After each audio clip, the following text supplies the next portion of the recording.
You may have seen videos like these coming out of the West Bank, but if you're trying to understand what's behind them, here's a bit of background. This is the town of Qusra in the occupied West Bank, Palestinian territory that was occupied by Israel since the 1967 war. And in Qusra, for more than a week now, Israeli settlers have surrounded 3 Palestinian homes, cutting off their water and electricity. Israeli security forces were sent in to restore order, but the settlers keep returning, and the soldiers don't really seem to be stopping them. There's even video showing Israeli soldiers praying alongside these settlers. Although the Israeli military has said it will take disciplinary action against soldiers who fraternize with these settlers. So, what do the settlers actually want? At the heart of it, it's all about land. Under international law, Israeli settlements in the occupied West Bank are illegal.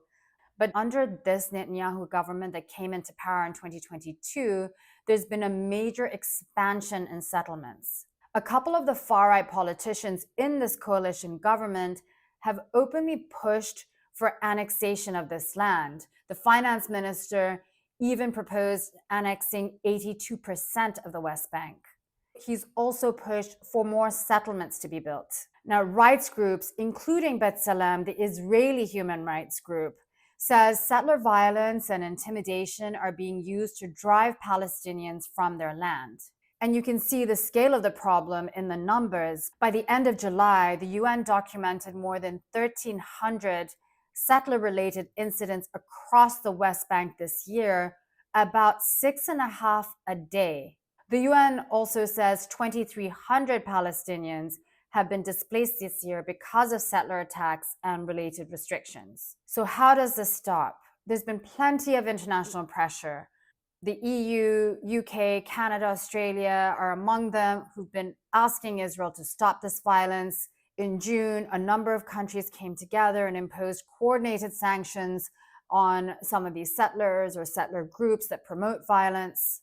The Pope has called on the violence to stop. Even the US ambassador to Israel, a staunch supporter of this government and someone who's defended Israeli settlements, condemned this particular siege. But despite all the pressure, this settler violence continues. And there's one more factor here. Israel is heading to elections in October, and hardline settler support is an important part of Netanyahu's right-wing political base.